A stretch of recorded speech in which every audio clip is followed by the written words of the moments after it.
Good morning, good afternoon, good evening, and welcome to the channel. Now, this week we are going to be talking about the new world of digital FPV we find ourselves in, and actually I'm going to explain why this isn't actually a good thing. We're also going to be talking about a number of other subjects that have come along this week as well, and hopefully, as always, we will try and discuss and share info on what is actually going on. We've got the new FCC hack for the Antigravity A1, lots of other little things like that. Now, you might notice things look a little bit different because I've decided to make a few changes. It's a new year. It's time for things to look a little bit different. Tidy things up a little bit. So today I spent a little bit of time doing this. We have this view.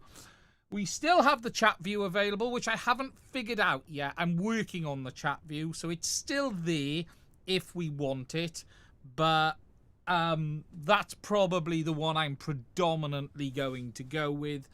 It does put a big banner along the bottom, but I quite like it, and it is clearly very borrowed from someone that I've seen that I liked it on, and I thought I like that, and I decided to clean things up a little bit, and hopefully, look, there's some stuff rolling around in the bottom. There's some information in there, and I think it looks okay. Obviously, you can't see what's going on down here, but you don't need to see what's going on down there. What's important is what is going on here. I can do, though, a clear view if we wanted to. We can go to that, but we don't want that. We want this one a little bit zoomed in and a little bit tidier. Let me know what you think. I can just see Joseph saying sick UI. Thank you, Joseph. I hope you like it. I built this myself today. This isn't a bought one. This isn't a thing. This is completely done by me and AI. Because I tell you what, as a content creator, AI is dramatically making my life easier. And I ain't talking about, hey, ChatGPT, create me this. It is the little things that AI allows you to do when doing things like this, making thumbnails and doing all sorts. Clear view, but the bar's a bit too large. Yeah, I think I do agree. I think it is a bit big, but we'll worry about that as time goes on. I actually did think that. But AI is really good for content creation. Oh my God. You know, if you want to make a thumbnail and you want to sort of do part of an image, but you don't have the rest of it, the image generation function within Photoshop is very good. It allows you to sort of expand the image if you don't have an image that fills the full area. But there's just lots of nice little tools. There really is, and yeah, I'm getting used to it. It is making my life from a thumbnail perspective especially a little bit easier. And I even did something today, like I asked it to upscale in a logo I've got of one of the brands, which is really low, really low resolution, and it upscaled it beautifully. So little things like that, it does a really good job on. Your stream audio is lower than everything else on YouTube.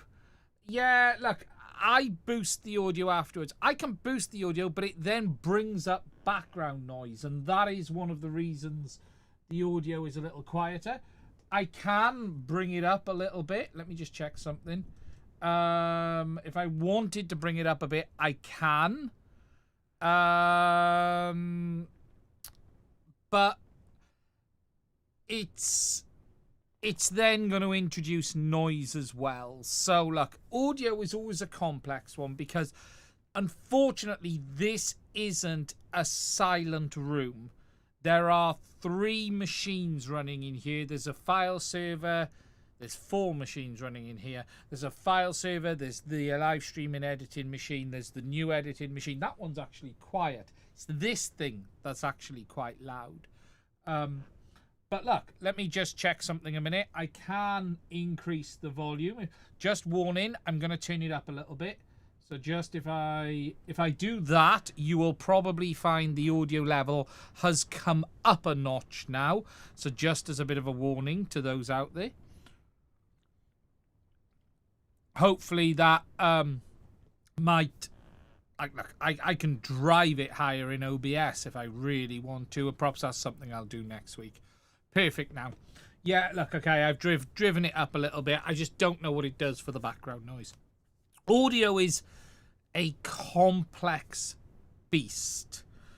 Getting audio right is so hard. Honestly, it's so annoying. But anyway, look, lots of stuff to talk about tonight. Now, today I've been finishing a couple of reviews, some videos. Finally been able to finish the video on the HDMI VTX for HDZero. It's not the video I wanted to do, but it is a good overview of this VTX. Unfortunately, weather here is horrific, and I mean horrific. I don't think I've ever seen so much rain than we've had in the last 2 weeks. I spent a bit of time in the last couple of days on a roof trying to stop a leak. We've had that much rain. But yeah, it'll be coming tomorrow. I'm going to publish that video tomorrow. It's a really good overview of this VTX. It gives you a nice set of use cases that you can do with it. We talk about it from hey, we're going to connect it into a camera. We talk about it. We show the relay functionality. Or I say loosely show. I demonstrate that it works. Say hello to a jank HDZero relay station. We also have a look at it in Excel. We have a look at the PC side of it. I will say this. DiviMath said quite a lot about this isn't really designed for everyday PC use. It looked far better in Excel and other things than I anticipated. I'm not saying it's perfect, but I was expecting a complete crap show, and it actually isn't. It's not that terrible. Doesn't look the greatest, but it's not terrible. But we even do a wireless streaming to a set of HDZero goggles from the simulator as well. So that video will go live tomorrow. I also did an overview this week of the It's FPV Era 3.5-inch frame. That'll be coming out this week as well. I'm trying to get caught up.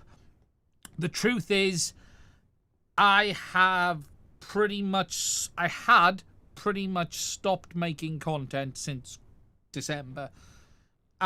Truth be told, I haven't felt like it. I haven't felt anything I've been doing has worked. Those who do this will know what I mean.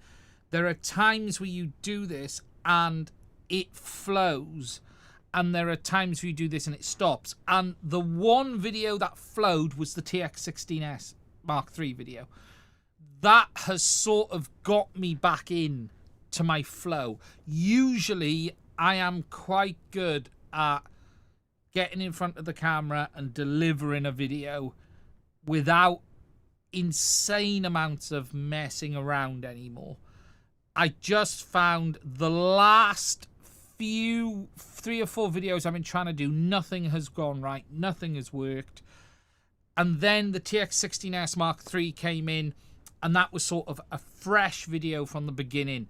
And it's weird because sometimes it just works, and I was able to deliver that. And then I did the video and I finished the video, and then I had this idea for the beginning because I came up with the idea for the beginning afterwards. And I was driving halfway around the country, and I sort of had this... I had the Apple launch in my head when I conceived that mixing between radios. If you remember the iPhone launch, it was, what if you could have, I think it was an internet communicator, an email device, and an iPod all in one device. And Steve kept spinning. I miss Steve. You don't get product launches like old Jobs used to do. I miss the excitement that you used to get on an Apple launch. Look, I was a big Apple guy for a long time. For me today, I'm a million miles from where I was. You know, I've stopped using iPhone. I do have a MacBook Pro, but it's not my primary machine anymore. Although I do use AirPods because they are the best wireless AirPods that I found.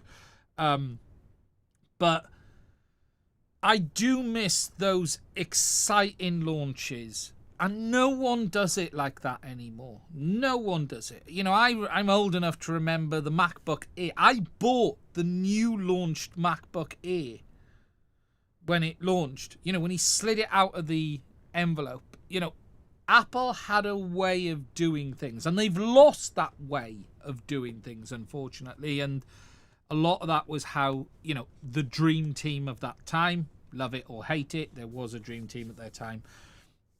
I do miss my Apple phone. I am holding myself back from getting an iPhone 17. You know, my last iPhone was a 13 Pro Max, which is still here, I will add. I never got rid of it, just in case I was afraid to get on with the Android. I kept my 13 Pro Max. I loved this phone. Best phone I've ever owned.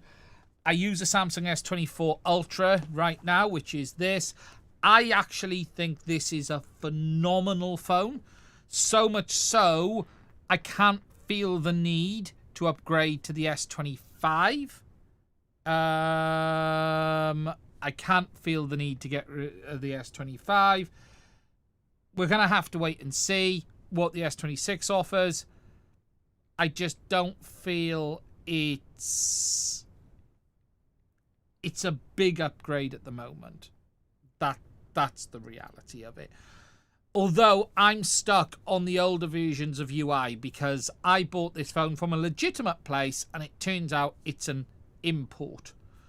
Which means I don't get Samsung, for anyone who knows this, for One UI, your phone has to be set to your region for your carrier from the factory or you don't get One UI updates. The only way I can get the One UI update is basically for the OTA. Yeah, correct. You can do it via the software. But how dumb is that?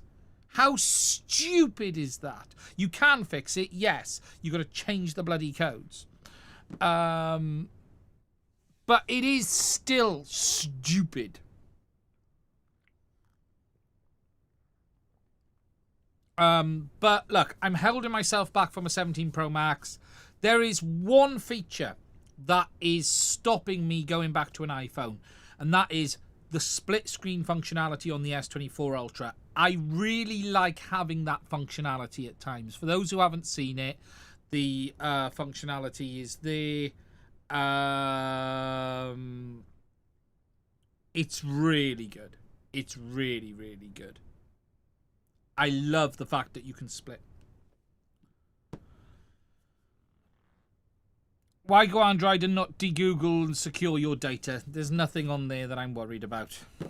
So I have no... Look, if we're going to talk about security concerns, you wouldn't do what I do here today. So I do miss the iPhone. I'll be honest. I do miss the iPhone. But anyway, we're on a tangent. So the first thing I want to talk about is HDZero. Because they have launched something a little bit interesting this week. So HDZero.com. If we go to the desktop, which is this button here, they've released a bit of a surprise product. Now, I did ask Carl about this, and I'm saying this because have I got the chat messages to prove it? It might be lost when I moved away from Skype. But I actually asked about doing this, and Carl told me no. However, he has gone and done it now. And that is an accessory for the HDZero system, and it is called the Analog HDZero Adapter. Now, this is very interesting. This is a camera switcher. So if you remember, let me go to the overhead. This board you see here was released as a community sort of project. HDZero were manufacturing them. But it was done by AVI Physics, and here comes Whitney, who designed the camera switcher for, and helped design the camera switcher for the HDZero system. Whereas HDZero now have a version of this, but it also has analog FPV input, which means you can now use analog cameras with HDZero. Now, you might be thinking up front, well, why would I want to use analog cameras with HDZero? Well, there are lots of very good reasons you might want to use analog. Thermal is one of them. Most cheaper thermal cameras are still analog today. You can use some of the night cameras that you can't get in digital format. And it also allows you to use it alongside a HDZero camera as well. So it is a very, very nice solution. Now, there are some quirks to this. I believe it only works with NTSC cameras. Not really surprising. PAL is the work of the devil, according to some. CVBS NTSC to digital MIPI for HDZero, 3-in-1 camera switcher, and just a really, really cool device. Just really, really cool. And again, it's going to allow you to do things with HDZero that you couldn't do before. And if you mix this in with the likes of this here, the HDMI VTX. Now, obviously, this is a DiviMath product, not a HDZero product. So this is from the NDAA line, but it does work with HDZero. There are a lot of options available on HDZero today. Now, obviously, this isn't as cheap as some of the others. I think this is $300, this VTX. I would actually like to see HDZero release a sort of non-NDAA version. That would be cool, guys. Maybe if we can get the price down a little bit, that's always a benefit. But look, it's a real, real nice solution. And as I said, the video is coming on this. And then we've got this as well. So again, HDZero delivering what no one else is. We have seen products like this for DJI, but the original FPV system, that's the Vista and the original DJI Air unit, you do have those boards from Neutron RC and a few others that allow you to do this. But look, let's be realistic here. You can't easily get that hardware anymore. That isn't the future. This absolutely is. And it's going to allow people to do some cool stuff. It really, really is that simple. So yeah, really cool to see. Really cool to see. Not a big product, but certainly a very interesting one. So yeah, that's the first thing I wanted to talk about there. We're going to come back to there. Catching down on the chat a minute. So it's analog to digital multiplexing. Yes, it is. So basically, it's converting analog to HDMI and HDMI to CSI. MIPI. The holes on the PCB though, yeah, it's got it's is it 30 by 30 mounting? Yeah, 30 by 30 mounting. So yeah, very cool, very cool. I also did laugh at the bodge on the image. Someone mentioned it to me. There's a bodge repair. I'm guessing the factory ones don't come like this, but on the image there's a cap they've had to add down there, and there's a bodge cap. We all approve. Very cool to see. There's a bodge cap right down there that's been added to probably solve some problem. HDZero is ignoring the one thing everyone's onboard recording. Yeah, it is an area that HDZero lack in for sure. It is absolutely an area that HDZero lack in right now. But look, really good to see. Really good to see. Obviously, as I've said, we'll be launching the HDZero digital VTX video tomorrow. I think that one I'll go live with tomorrow. And again, that's a really interesting product. Again, what you sort of forget about HDZero is, whilst the system as such hasn't changed much, the hardware and the capability is just driven forward so much. So much. We all would like a new system, but we do appreciate the new hardware. How hard is it to implement onboard recording for HDZero? Truth is, I don't know enough about that. There are lots of chipsets out there that could do DVR. They're used in Avatar HDs. You know, if you look in the Moonlight, this thing here, there's nothing particularly special in the Cadex Moonlight VTX for the DVR recording. What Cadex do is basically pass MIPI through a board with another chipset that does the DVR recording. HDZero could basically do the same. You know, this isn't like DJI where they're recording on board. Avatar does record on board at 1080p on the standard VTXs, but for Avatar to be able to do 4K, what they do is pass the VTX through another board as a MIPI pass-through and pass it out. I am guessing that's what HDZero would have to do. I don't think there's much on-board recording capability, put it that way.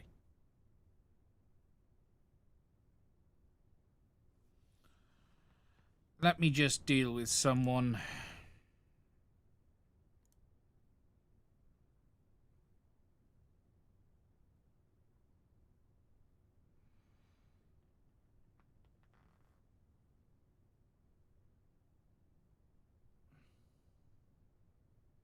Keeping the latency probably doesn't make it trivial.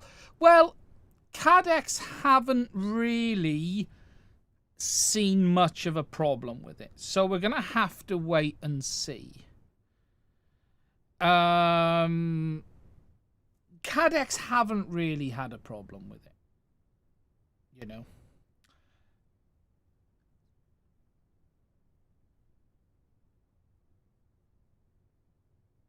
Just catching up on the rest of the chat. Someone's whinging about the banner. I don't care, it's here to stay, so get used to it.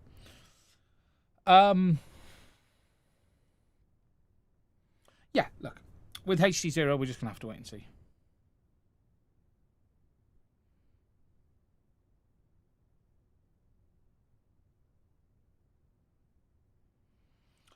The AR8030 stuff is different because the 8030 is purely handling RF. So with regards to these new digital systems, DVR is entirely around the main SoC being used for video encoding. Artisan actually don't have the input in the video pipeline. So in that system, in Avatar, yes, the video pipeline was all handled on the same chip. In the 8030, the video pipeline, you know, let me just deal with this. I'm going to explain something in a minute, and it started last week, and I'm going to explain it in a minute because there's a bunch of fucking idiots online who I have spoke to the police about, I will add. And I have another conversation with them happening tomorrow. But there was a bunch of people bullying my kids, hacked their Discord server, and was actually using their Discord to post stuff around. So we have spoke to the police and passed the information on. We've also got every screenshot of every conversation because I'm not stupid, unlike these people. And yeah, and that is why we had that last week. But look, this is just the nonsense of people who think they're clever.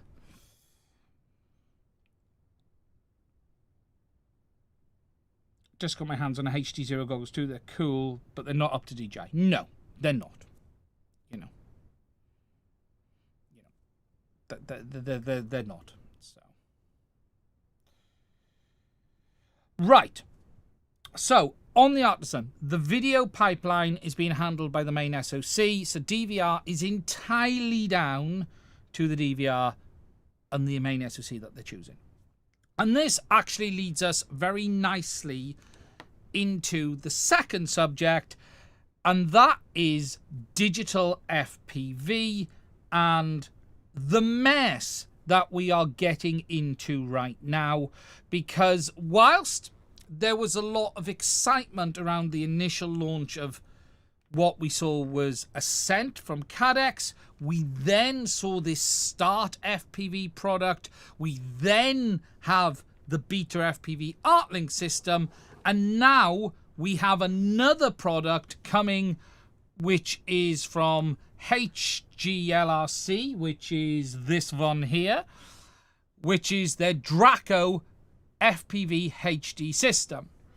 And we are now at the point of this is actually a really, really bad thing, because we have gone from a position of having a couple of players in digital that we all understood. So if you bought Avatar, you knew everything worked with Avatar. You bought HDZero, you knew everything worked with HDZero. You bought DJI, that was where things get complex. Not everything worked in DJI's world. However, there was some compatibility. The problem we're now having is we are having all of these companies spitting out digital like it's an Express ELRS receiver with no intercompatibility, pretty much with bottom end worse functionality than any of the digital FPV systems we have today.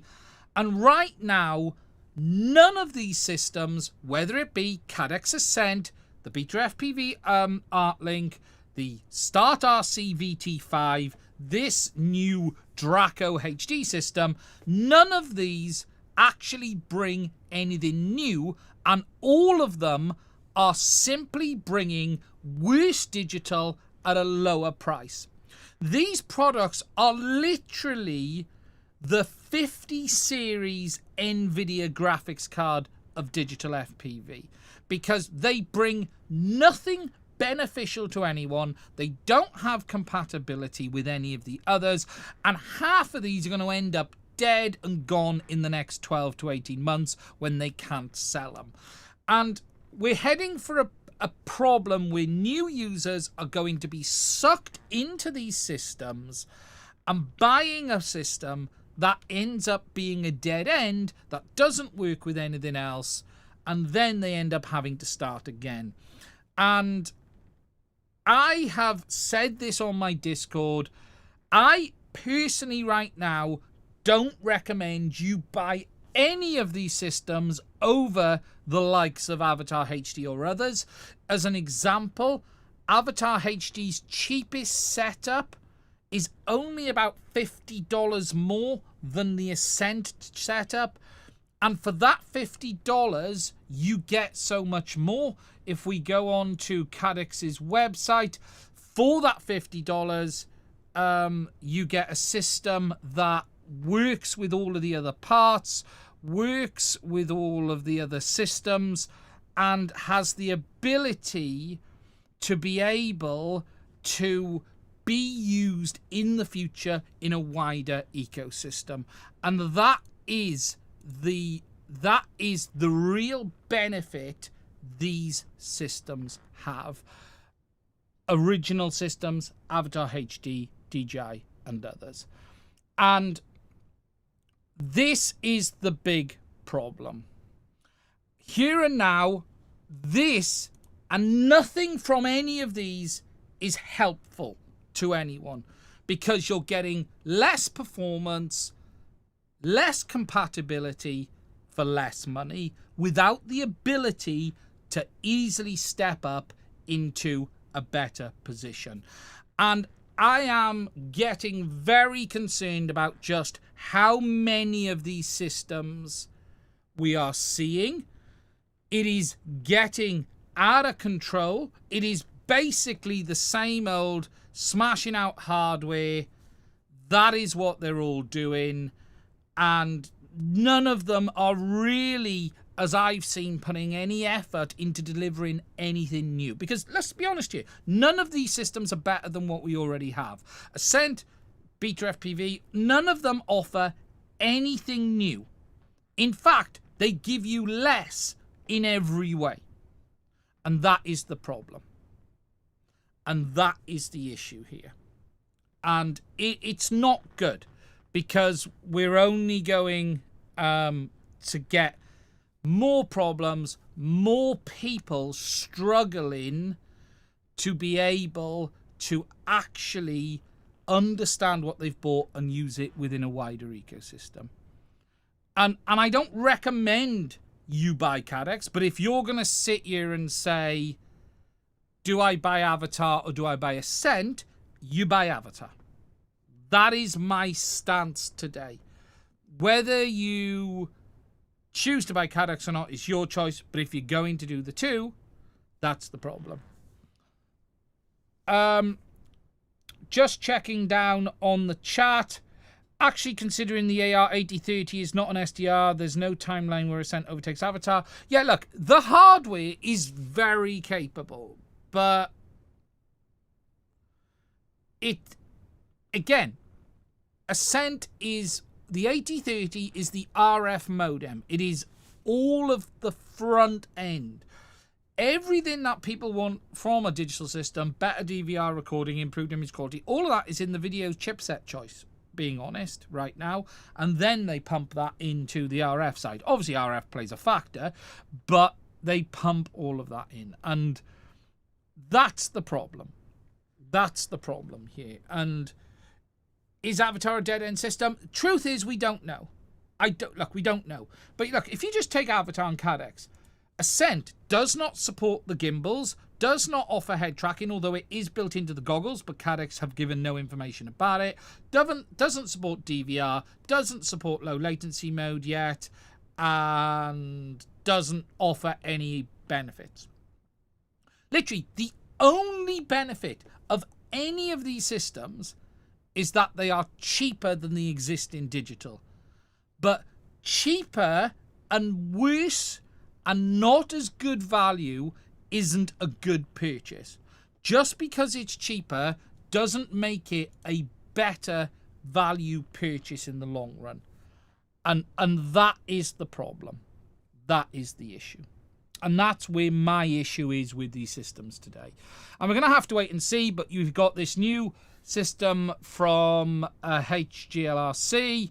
So again, they're showing a VRX module. We've got a VTX. There's a couple of camera options from these as well. So look, again, 1080p, 15 kilometers. It's all the same stuff. We all know what this is now.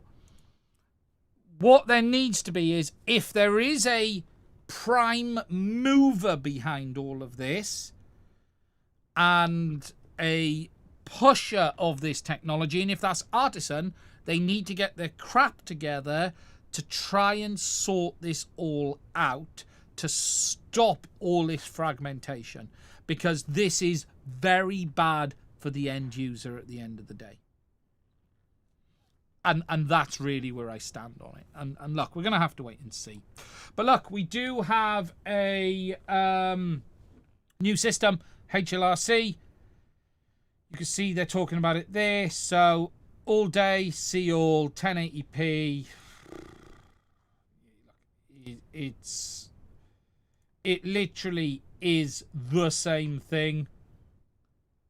New arrivals. Have they even got it listed there yet? No, I don't think they have. I don't know if they've got a product page on it. But yeah, look. You can't click. Can I click on that? No. You can click on the first one, but not this one. There's nothing to click on this one. We need open cap firmware. Yes. And look, further to this, there is another product coming based on Artisan as well, from the guy behind one of the open source projects. My brain isn't working. It'll come to me in a minute. Pedrosa is releasing their own version based on Artisan, apparently. So the guy behind... someone tell me what it is. Pedro. Name of the software. It'll come to me in a minute. That's not confirmed. Well, I've seen an image that is confirmed. Ruby. Sorry, the guy behind Ruby is apparently, and this has been posted online, images showing that it's going to have artisan support as well. That has been what I've seen images posted online about.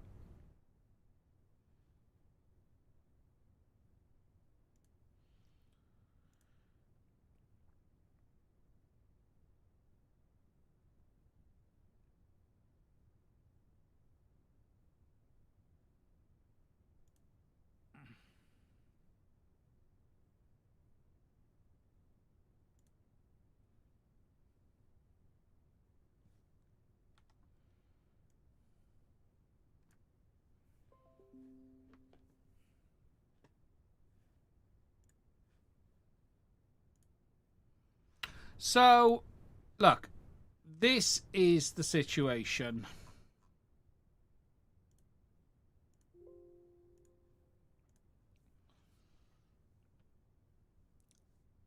Oh, good, there's going to be some knocks on some doors coming for some people.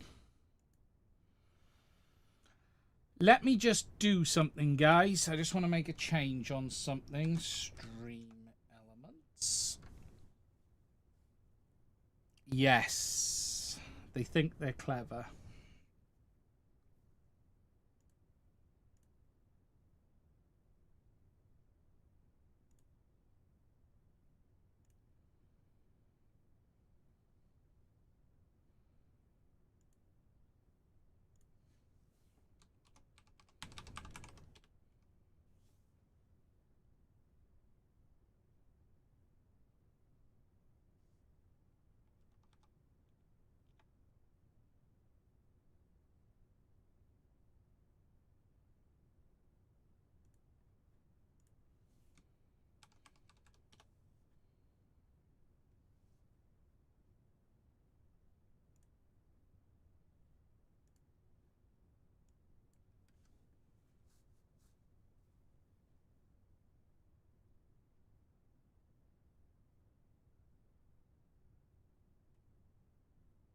Is there any chance any of the different ascent system would be compatible?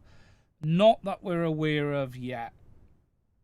Not that we're aware of yet. We're going to have to wait and see. We're not seeing any hint of compatibility between any of these systems. We're just not. There's no hint at all. Hardware-wise, yes. There's technically no reason hardware isn't compatible, but the issues around software is really the big problem, because it's how do you even do it? I don't even know how you do it. You 2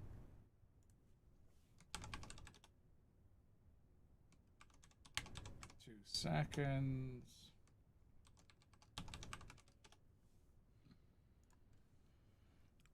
I just don't know how you need a prime mover.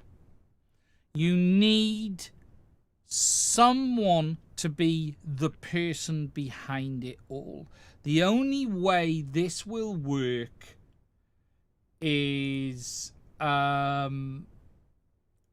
if you have one person in control of everything. One person driving the main feature set forward. Artisan need to release a universal firmware, yeah. And or cap, whoever the cap is, yeah,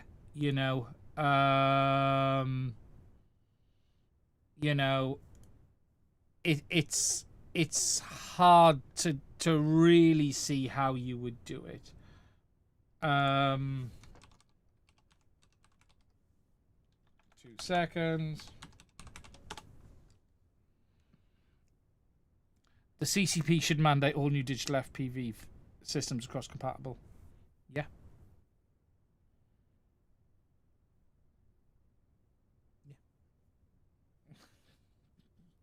Donald Trump should do it.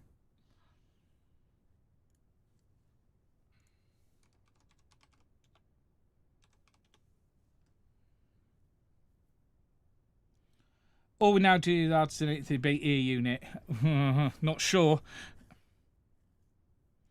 Still shit weather to test anything in like here in Midlands. Oh, it's horrific. Weather is just absolutely the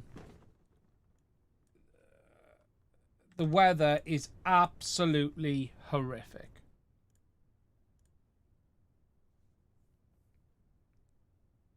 What about that one vaporware digital system? Which one was that?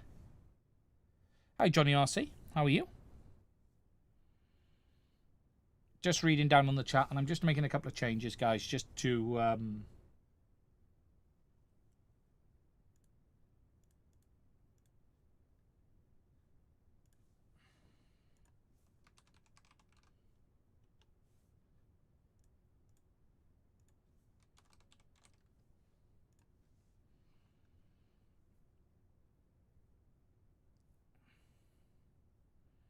Yeah.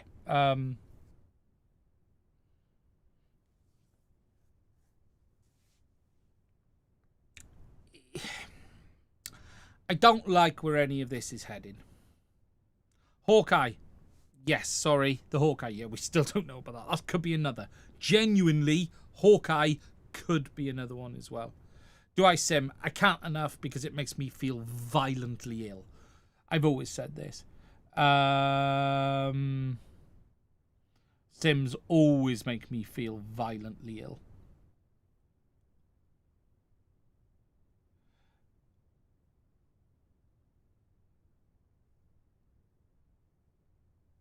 Just reading down.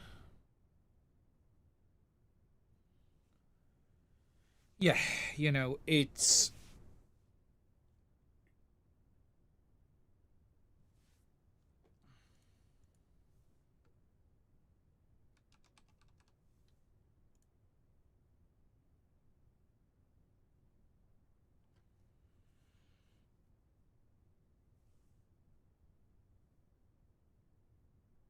Should first Red Cat to develop Patriot Link.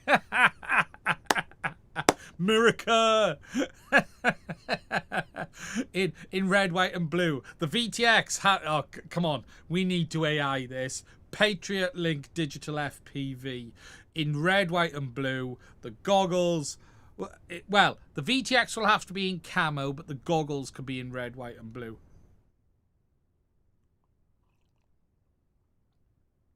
With an eagle.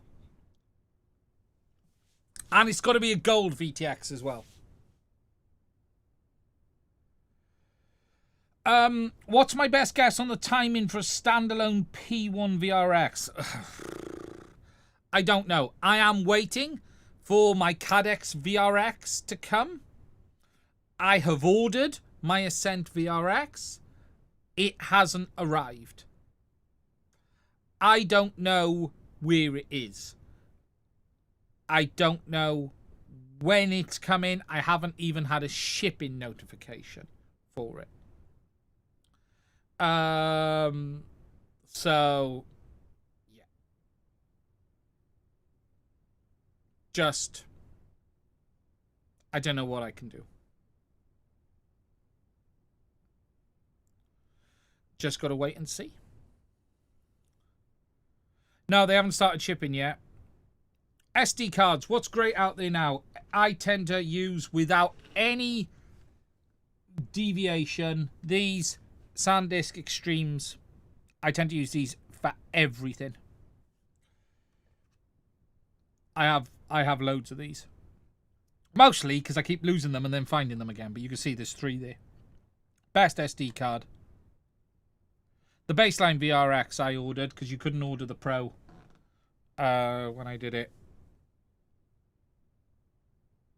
Samsung Evos were good for me. Yeah, the only problem with the Samsungs was there was a period that loads of clones were on the market. SanDisk seemed to be okay, and I always get them from Amazon, and I always get them from the SanDisk store on Amazon. Look, don't get me wrong. There's a stage where these will be worth more than my house because of the memory situation. However, yeah, it's it's usually SanDisk I prefer. I do have a couple of these, which are Lexars, which I use in the goggles. I don't use these VTX side. I use these goggles side, and they're absolutely fine. Yeah, that's why I have so many. I keep finding them. Yeah, agreed. I have plenty of these as well, but I only use them in the goggles. There was some better value. Have I tried the Extreme Pros? Yes, I have the Extreme Pros in my cameras. So my camera has an Extreme Pro. I have a couple of them, but I don't bother spending the extra money for drones. The SanDisk Extreme is absolutely fine for quads, any VTX. There's no VTX that will put the power there. It's as simple as that.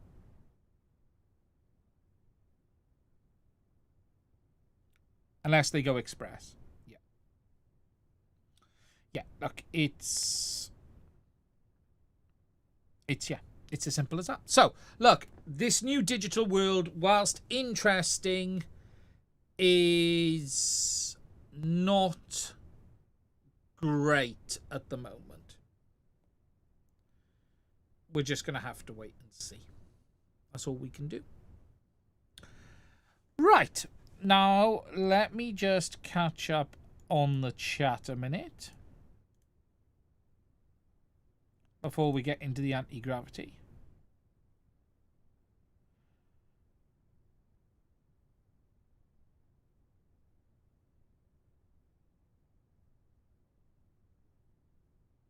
Extreme Pro are a bit more expensive.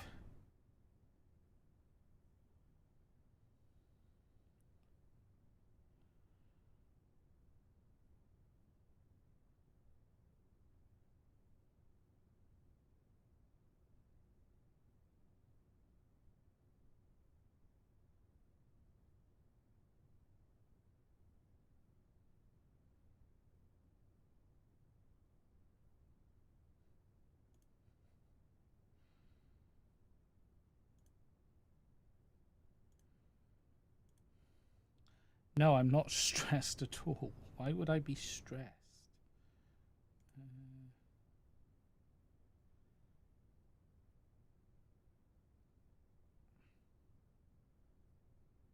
Have I flown the Chapito? I haven't flown anything. You won't be flying the Chapito in this weather.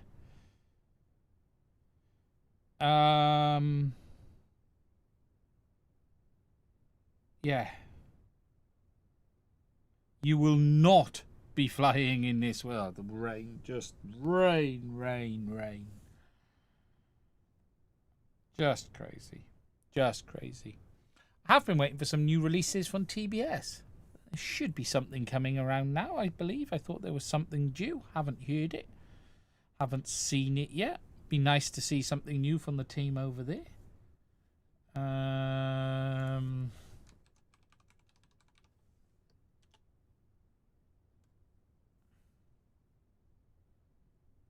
Yeah, it'd be good to have something from TBS.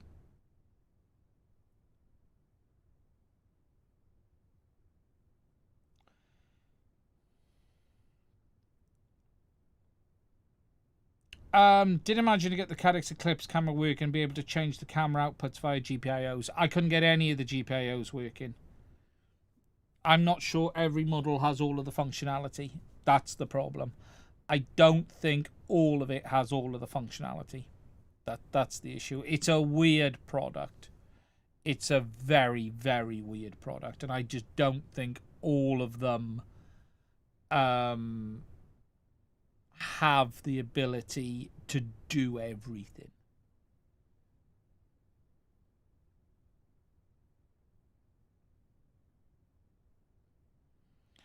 Is the Caddx infra fixed latency, or does it with the darkness reduction?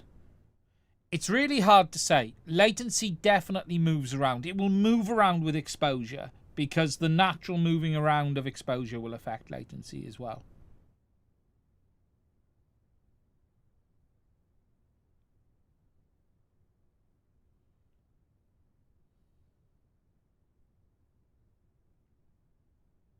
It's in the manual. Okay, well, if I haven't, what I noticed in the hardware teardown was half of the VTX isn't populated.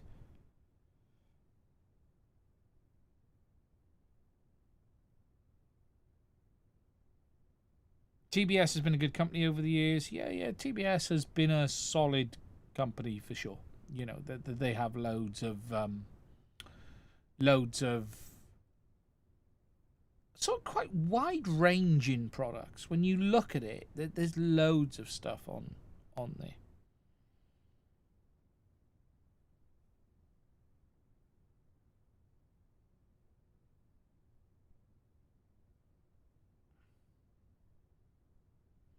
Okay.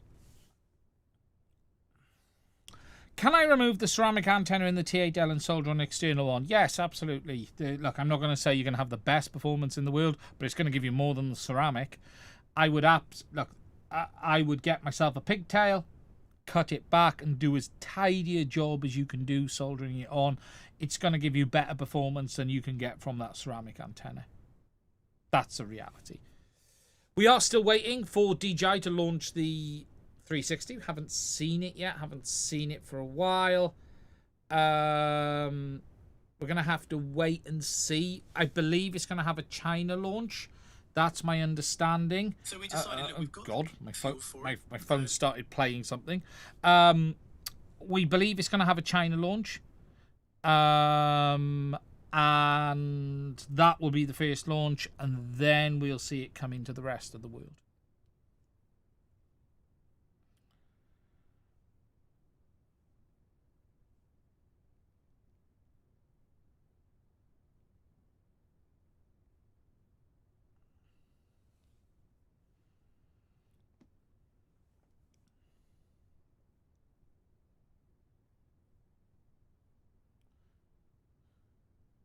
Swapped out the ceramics on the Pavo 25 because the telemetry lost every 5 seconds. Yeah, the ceramics and ceramic antennas have a really bad reputation. Performance on them so far hasn't been great.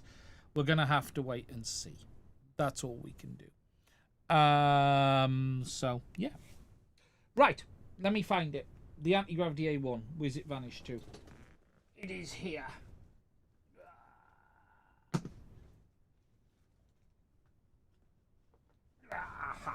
So, this week appeared online a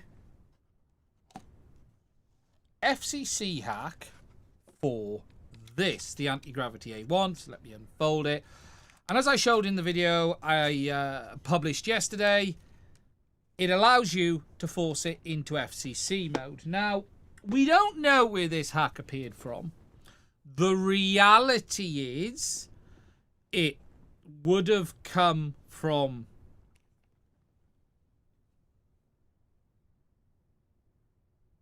must have.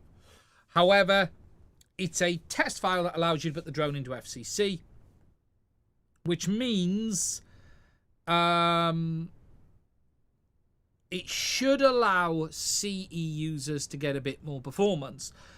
But something I didn't mention in that video that probably is worth highlighting is just because you're in FCC and have more power doesn't necessarily mean you will get more range. And why I'm saying this is as follows.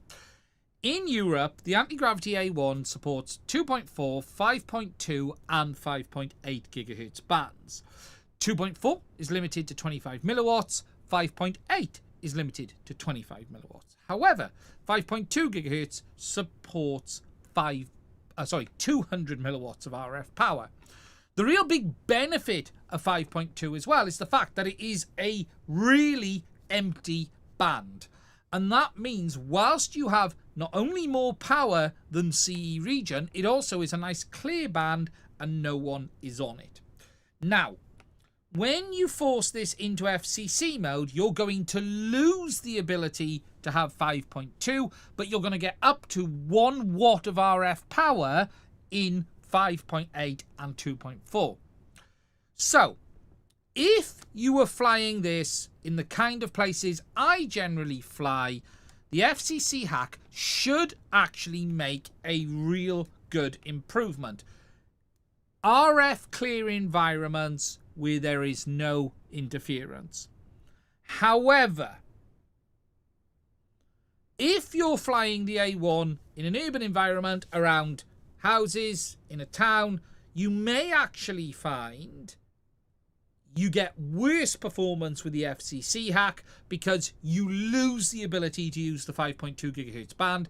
And even though it is a lot more RF power, 25 milliwatts to 1 watt, 1000 milliwatts, you are now in the mix with everything else. So just because the FCC hack is available, it doesn't mean it is going to be the perfect solution for everyone. It is not necessarily going to make everyone get better performance. Now, there is also a lot of confusion about, well, how much is the long range? In my testing, I didn't publish how far I could fly this in a straight line. And I did that on purpose because you can't legally do that. I never actually said there was a problem flying this drone in a straight line out and back. You can actually fly it quite far out and back. The problem is flying it side on, and the problem is flying it in RF congested environments. I haven't tested the FCC hack in the real world because I can't. I haven't even had a chance to, but I can't. I do believe I may end up finding an SD card down the field of someone who has tested it. And when I do find that SD card, I will let you know what I think about the results. But the reality is, it is a good thing, but it isn't going to be the perfect fix for everyone. But it is good that this FCC thing has landed. Obviously, this week, Antigravity released a new firmware for this drone as well. They've added a sim feature, which I haven't tried yet. And they've added Imperial units. Who'd have thought? America is important after all. And they've also added a few other things as well. And yeah, so look, we're going to have to see. I'm more intrigued of the RF performance at the side, not the RF performance out and back, because that's already very good. I'm not saying it's not OcuSync good. Don't get me wrong. It's not DJI good, but it's not terrible. Someone was saying earlier, catching down on the chat, and there was 3 articles alluding to OcuSync 5. I know nothing about O5. I'm not convinced it'll happen. I don't really even know what I wouldn't be shocked if DJI called what's in the 360 O5, but it isn't going to be anything you're going to get in an E unit. DJI have very much peaked in FPV today. DJI aren't even using some of the features they've got in O4 yet. They just aren't. They're not even using 80 megabits a second, which is O4 is capable of. The big problem with the Antigravity A1 isn't out-and-out range. It's the ability that even at short range, you couldn't easily fly side on. That was the problem I had with it.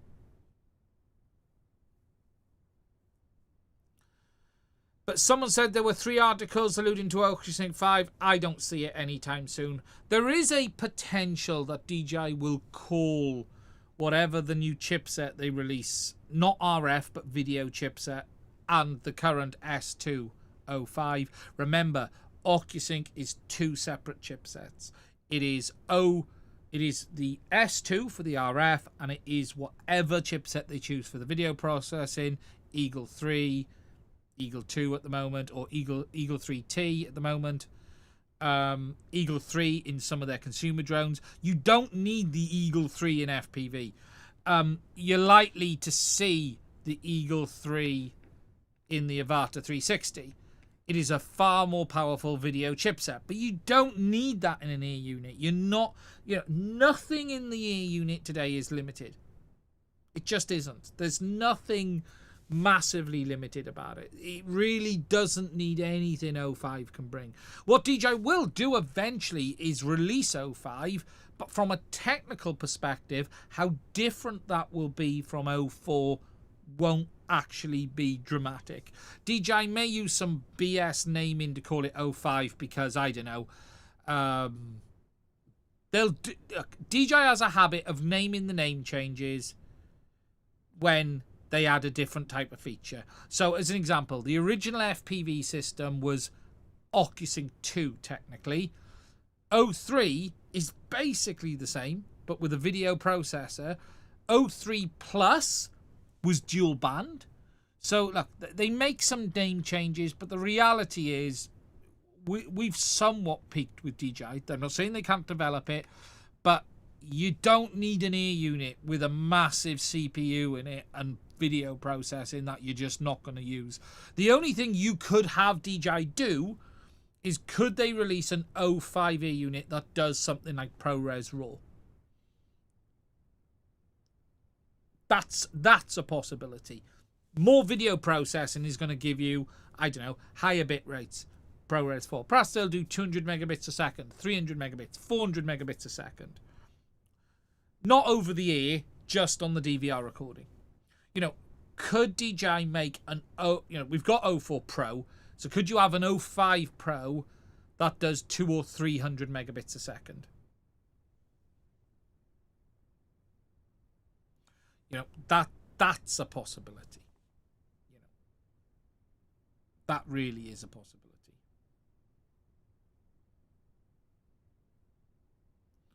So, look, FCC is out for the Antigravity A1. Some people are starting to look at it already. Interesting. I still don't know where it appeared from. We're going to have to wait and see, because I don't know where it came from. DJI is going to come up with a new pancake lens type glass. I think that's possible, because the anti-gravity goggles are phenomenal.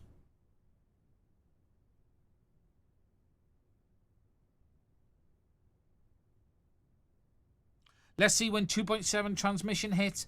I don't know if it ever will, because I don't think there's a benefit to it.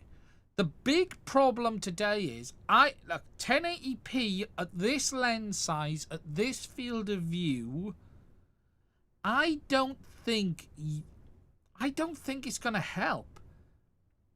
You know, look, if you think about early FPV goggles, the early Fat Shark, screen door was a huge problem for those with the big lenses. And I don't know if people realize, I have a teardown video of a very old set of Fat Shark goggles, and the screens are minuscule. Yeah, 05 is apparently with cellular 5G. Yeah, and that's a possibility. They've just rolled it all into one. They offer cellular 5G right now, but as a separate dongle. Could 05 be the current system with baked-in cellular? That's a reality, rather than having an external module. That's a the only problem with that, though, is you're paying the cost of it. Article refers to FCC testing of the Leto X1. Yes, the Leto X1 will end up being a very low-cost drone. It is basically a replacement for the DJI Mini 4K. Today, DJI kept a number of the older Mini line in production for the low end. They're separating the low end out into its own product name now. So instead of having like the Mini 5 Pro as the high end, I don't know what the lowest Mini 5 you can buy from DJI officially today is. Let's just have a look.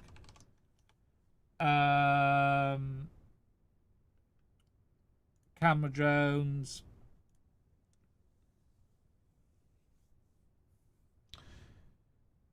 Mini, yeah, there you go. Mini 4K and Mini SE.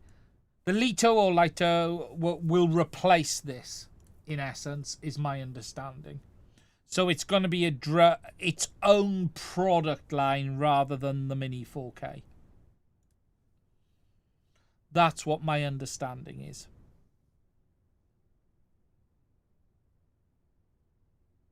So yeah, it's a low end, low cost, maybe even smaller drone.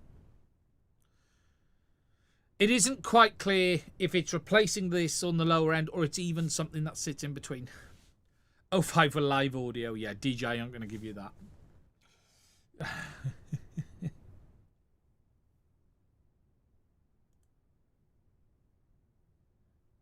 DJI are not going to give you that.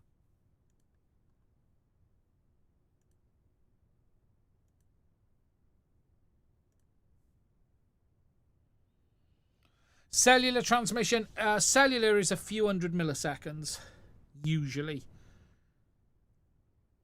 But for a camera drone, it's fine. You know, if it's 2, even 300 milliseconds, that is absolutely fine for a camera drone.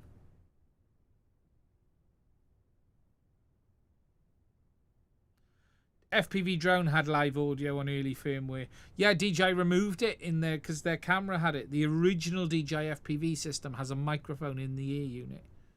DJI removed it.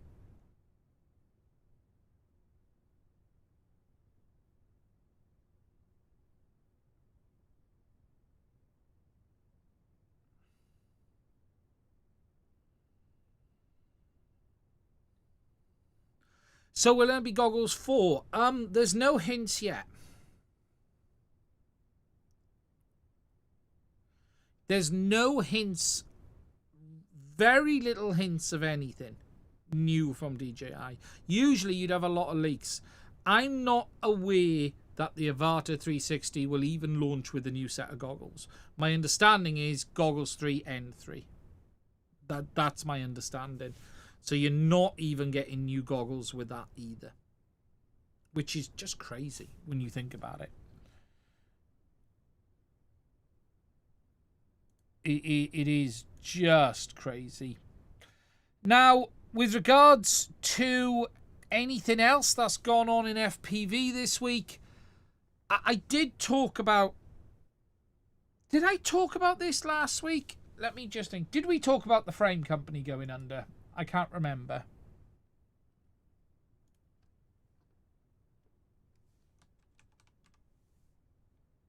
We did. Yeah, Apex, Impulse RC.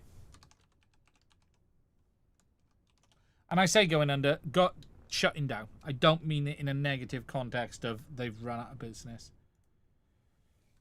We've also this week, so let me do, it has prompted me. There is something.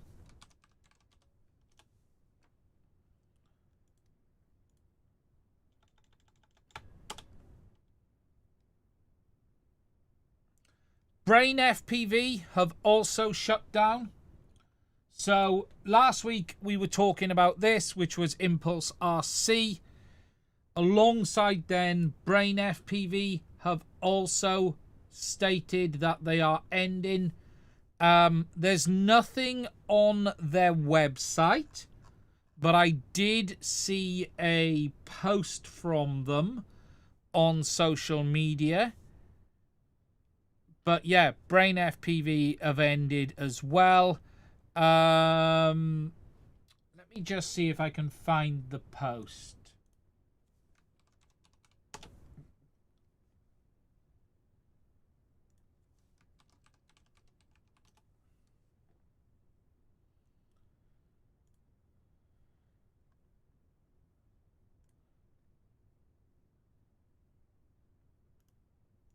Yeah, here we go.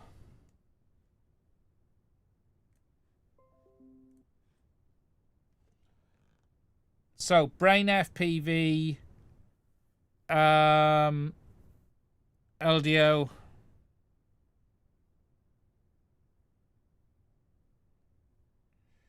Yeah, the driver fix is still available. Loads of people have got copies. They've also put it up onto GitHub as well. But yeah, Brain FPV have announced they've closed too. We are seeing a retraction in the industry.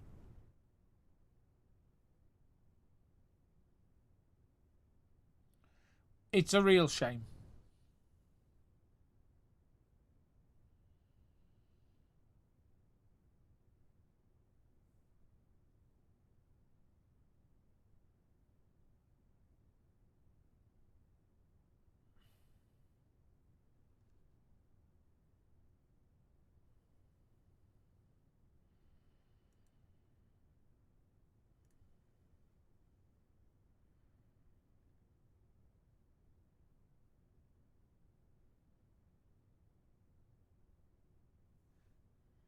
Really is a shame, and I don't really know what to say about it. It's a huge shame. It's a massive shame that we're seeing some of the big brands leave.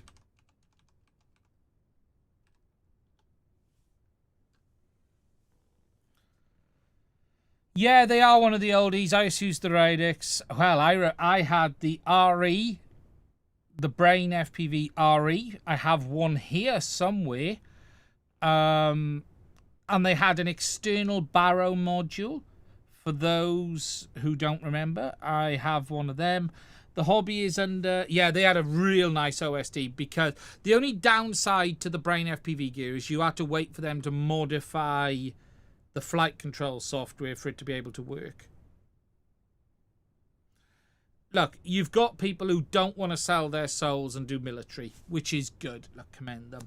It is interesting because I did an overview of the ITS FPV frame today, and the video will come out this week.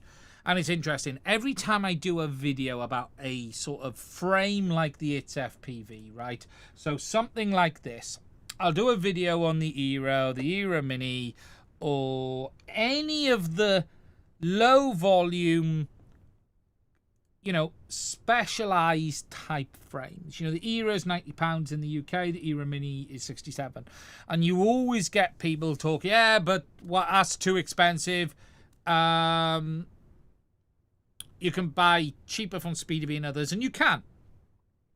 But you're paying here for a company. You're paying here for someone to develop a product, sell it, and you're getting their vision of what is good. And a great example of that, actually, is this. And I've got it here. And I have these. I've been very kindly sent these from the team over at LTT. And I haven't opened them yet. I was waiting for the launch to take a look at them. I can't review cables. I don't make reviews of cables because I'm not an expert in cables. I am, though, going to share with you my thoughts on these cables because I'm a big fan of LTT. I have the screwdriver. I bought the screwdriver. I've used the screwdriver extensively. And you are paying more for a product, but you get something for that. And that something might be the knowledge that you're supporting the creator, the knowledge that you're buying a product that's had a lot of thought put into it, the product that is someone's vision. You can always get something on Amazon or AliExpress for $3 or $4. You can always get something that has been smashed out of a factory, like all of this digital FPV.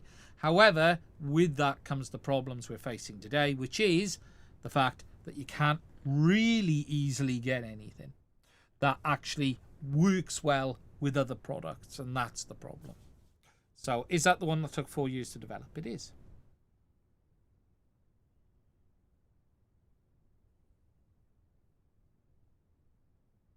Someone said it's like complaining about the price of performance cards and don't buy them. It's a fair comment. It's a fair comment. So, right, guys. That's all of the subjects I've got for this week. Let's have 10 minutes or so, if we can get to it, on the chat. If there's any questions about anything, now is the time to post them. So if there's any questions on anything to drones, put them in the chat. We'll see what we can do.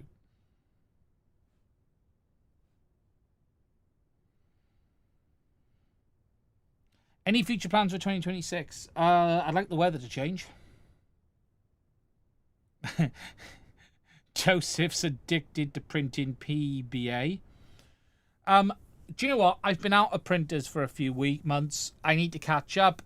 Has anyone here received their Snapmaker? This is something I'm incredibly interested in knowing about. Has anyone received their Snapmaker? Still waiting. Interesting. I'm still keeping an eye on it. The U1.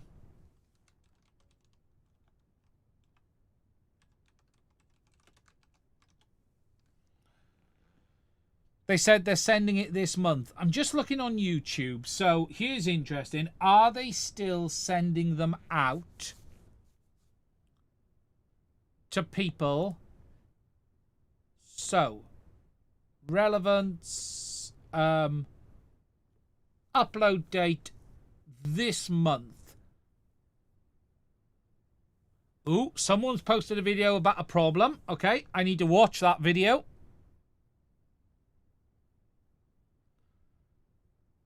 Finally, so 3D Jake have put a video up. Unboxing and setup from Josh. So someone needs done a review in the last 2 weeks. Don't know if he was sent it. Oh, someone talking about fixing. Yeah, look, it seems like the reviews have calmed down a little bit. Oh, 3D Print SOS. I don't know if he put his or not. Seems to be a few people still talking about it, but I'm not seeing much, that's for sure. Any info on 3D Mode ESC firmware support for AM32 and Bluejay on the latest version? I have no idea, I'm afraid. I would suggest asking the guys on their Discord, though. They're really quite good on the AM32 Discord. I'm sure they'll be able to find out. Friend of mine here in Germany got it a few weeks ago. He's absolutely amazed. Cool. Intrigued. Okay. Every FPV video I've watched recently, you can see the cloud seeding everywhere. What do you mean cloud seeding? Ah, okay. I'm wondering if there's any way to get live audio on 04 or 03. Sadly, no. Not within the system itself. How would I compare the HDZero Box Pro Plus to the Goggles 2? They're a very different product. Both have good fitment for me. But the Box Pro is still a box goggle with a reflector lens, and as such, it is going to have the behavior you get with that. It isn't any worse or dramatically better than any of the good box goggle. It certainly doesn't have any issues. It depends what you're used to. If you're used to flying box goggles, you will probably be okay. If you're not used to flying box goggles, you may feel it's a step back compared to OLEDs if you've flown the HDZero goggles. It really comes down to what your experience is with the set of FPV goggles. Any chance you'll be flying more fixed wing? I'd like to fly more fixed wing. There's a couple of things that really want me to do it. Any plans for real life streaming a dome flying and how to do it technically? Technically, it's quite easy these days from the likes of the HDZero goggles, even DJI, because you can stream it to the app. No plans for me to do it, simply because anything like that in the UK gets a little bit spicy. That's the reality. But it's fairly simple to do. Cosmos Stream is probably the best way with DJI. HDZero, you can HDMI out into a PC directly via a streaming box and off you go. You can even stream it to your phone if you wanted to. Bamboo or Elegoo? Bamboo. Let me just go there. Bamboo. Right now it's bamboo, because just bamboo. Card XSM VRX with HDMI output around $90 to $100. It is, but it isn't shipping yet.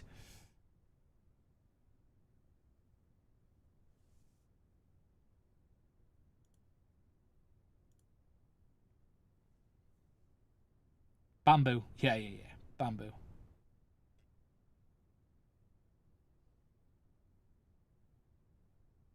I love my P1 on my A1 Mini. Yeah.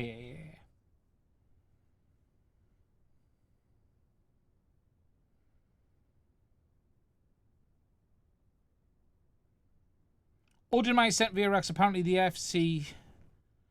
Right. ordered my Ascent VRX and apparently FC lock you can get. They've removed the 4,000 milliwatt wording from the website. Just note that. We think that was wrongly worded and Cadex have removed it.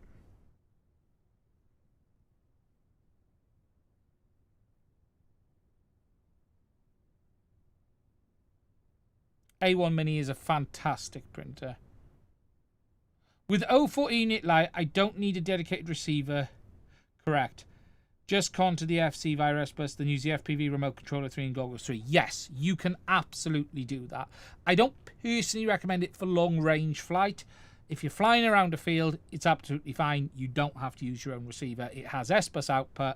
You can connect it. You can use S bus or S bus fast. And you can use the FPV remote version 3. Just remember, with 04, if you're using FPV goggles 3, it has to be FPV remote 3. If you're using FPV goggles 2 or Integra, it has to be FPV remote 2. K1C wasn't a terrible printer. I have one.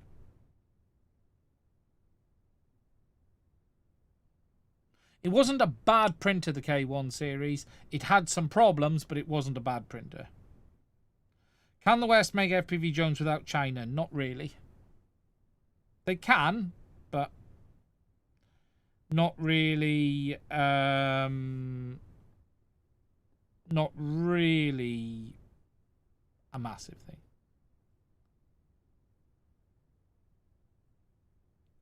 Yeah, there are lots of good. Look, people always confuse what I'm talking about. I always recommend Bamboo because it is the closest to just works that gets. I always use the words, it's an appliance, it just works. And it does. Is it perfect? No. No 3D printer is perfect. They all can really do weird crap at times. But the Bamboo is the closest for me to be able to give it to someone who knows nothing, put the Bamboo filament in, and it will just work. As good as it should be, out the box. There are lots of other printers that will work, but they all seem to carry over the problems of the past. The K1 series has its own issues. The K2 has been a disaster, as I've seen it. You've got Elgu make lots of very good printers. They're all capable. But the reality for me is the Bamboo is the one I can trust that works.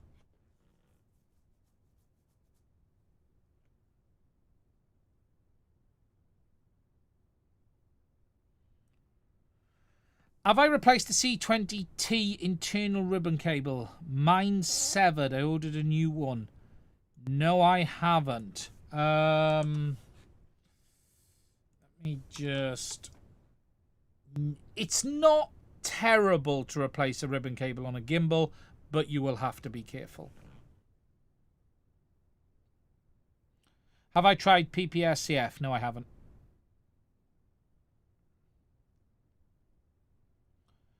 ADX5? Not heard of the ADX5. What's the ADX5? Again, I would just... Oh, flash forward tray. Okay. Yeah, by the Bamboo.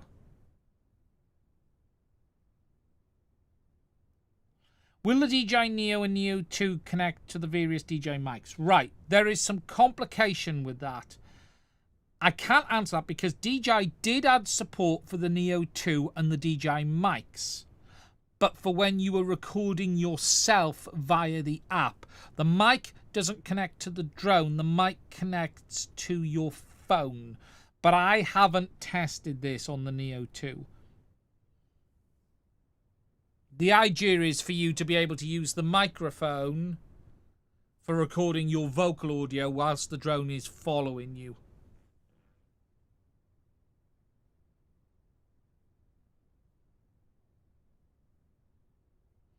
There is nothing wrong with the Ascent system. I have no problem with the 35 VTX. That looks fine. The latency isn't bad.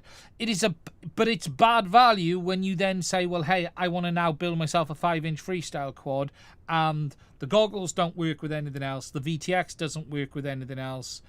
You're limited to 100 milliwatts of RF power. You can't use it with gimbals, and you don't have all of the wider ecosystem. That's the problem with the cheap stuff. Do you know what channel it was? But the CAT scans of printed stuff was magic. Tell you what you guys want to see is LTT Labs posted some of the images from their cables. Where are they? Are they on here or not? Let me show you this. Some of this was absolutely insane. It's on the LTT Labs site apparently, but I can't see it. Why can't I see it? The voltage drop testing. I don't want the voltage drop testing. I want the LTT Labs for the cable. And they had apparently posted the scans of the cables on the website. I can't see them.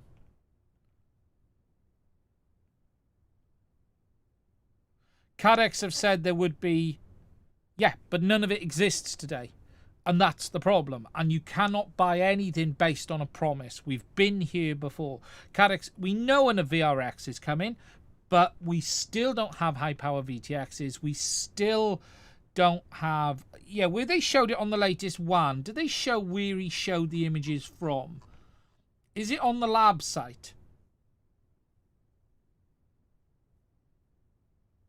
Because those images are incredible.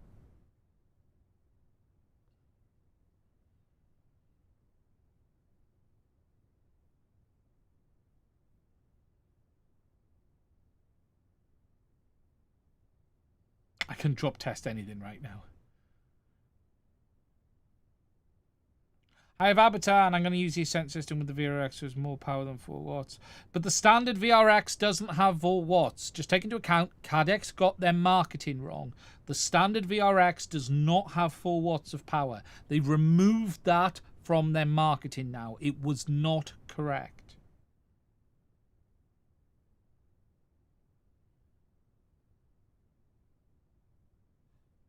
They showed that on the one show. I thought, yeah, it says 2 watt now, I think, yeah.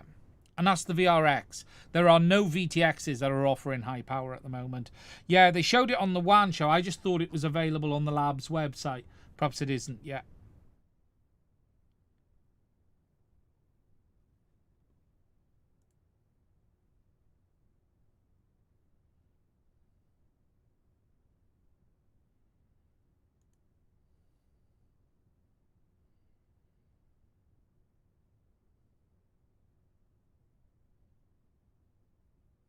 Yeah. How much is a K1C at the moment? I haven't seen the price of the K1C. How cheap is the Creality K1?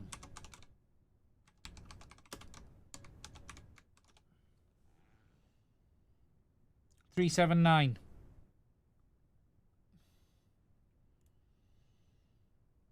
In the UK from Creality.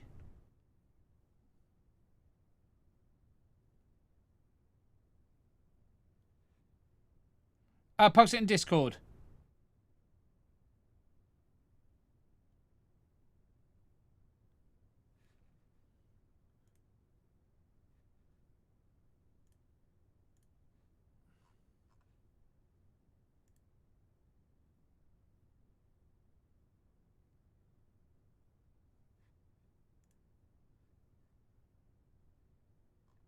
I don't know where you posted it in Discord, but...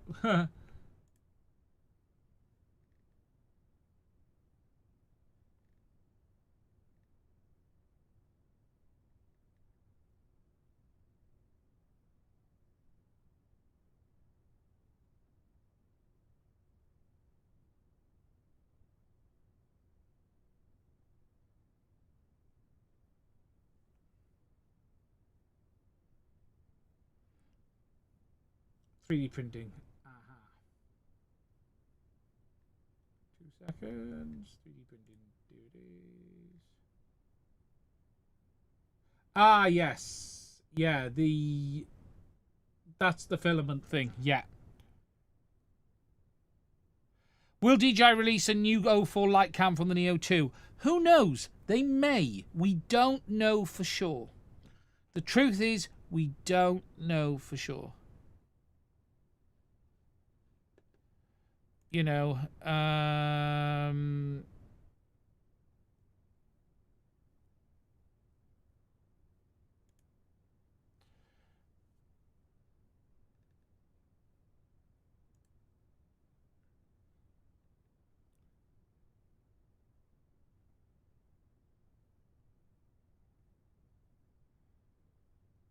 need to get a Neo 2. Yeah. There we go. Right. That's it. We're going to end it there. Look after yourself. Stay safe. We should be back same time, same place next week. Thank you all for spending some time with me tonight. Let me just make sure I haven't missed anything. Oh, I have. Before we finish up, there are 2 super chats. Greetings from Norway. Thank you very much, Frank Builds. I really, really appreciate it. And what's my best guess on the timing release for the standalone P1 VRX? Thanks for everything. I don't know. I am in talks, though, with Beta FPV. So as soon as I can say something, I will. And that was from Drew Mark With. So thank you for them. Thank you both for the super chats. Really do appreciate it. Look after yourselves. Stay safe. We will be back same time, same place next week. And I will speak to you soon. I can never end a stream gracefully. Why is there just never a button?